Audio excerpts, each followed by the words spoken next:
Hulagu खां ने बड़े लोग मरवाए थे, बड़े। बगदाद में 20 लाख आदमी कत्ल करवाया उसने, 16 लाख आदमी उसने तलवार से मरवाया। लोगों ने ना जेरे जमीन तह खाने खोदने शुरू कर दिए। 4 लाख आदमी तह खानों में छुप गया और चुन चुन के मुसलमान मारता था। जब हलाकू को किसी ने बताया ना 4 लाख बंदे छुप गए, उसने नहरों के बंद तुड़वा दिए, दरियाओं के बंद तुड़वा दिए, पानी जेरे जमीन चला गया। 4 लाख आदमी डूब के मर गया। 20 लाख आदमी मरवाया। एक दिन एक इलाके में घूम रहा था, नींबू खाने का बड़ा शौकीन था। बाजार में गया तो एक नींबू खरीदा।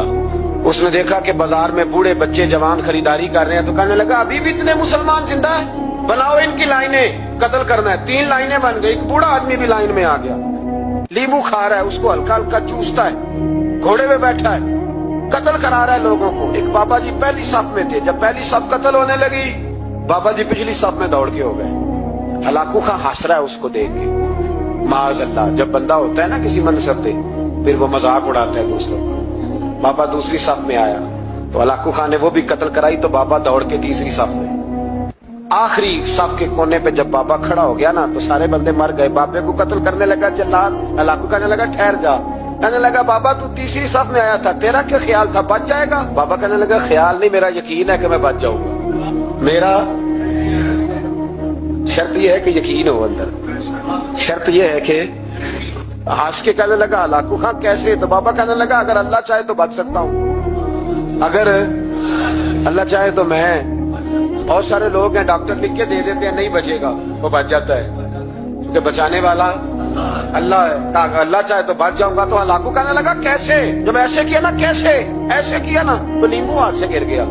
वो बच्चे प्लेयर नहीं होते, वो गेंद गिनती है तो छलांग लगा के पकड़ लेते। बड़ा घोड़सवार था, नेजाबाज था, छलांग लगाई नींबू कैश करने के लिए। कैसे? तू कैसे बचे? यूं हाथ घुमाया, नींबू गिरा तो छलांग लगाई, नीचे झुका। जब नीचे झुका ना तो गिर गया घोड़े से। जो पैर था वो घोड़े की रकाब में उलझ गया। घोड़ा डर के दौड़ गया। जब घोड़ा दौड़ा तो जमीन पर जोर जोर से सर लगने लगा। सिपाहियों कहता दौड़ो, इसको पकड़ो। सिपाही भी दौड़े पर घोड़ा काबू ना आया। घोड़ा उस वक्त रुका जब ना उसका चेहरा पहचाना जाता था, ना आंखें सलामत थी, ना नाक सलामत थी। उसकी खोपड़ी सारी इस तरह चूर चूर हो गई जैसे किसी ने हथौड़े के साथ पीसी हो। हलाकू की लाश से खून बह रहा था। बाबा हंस रहा था।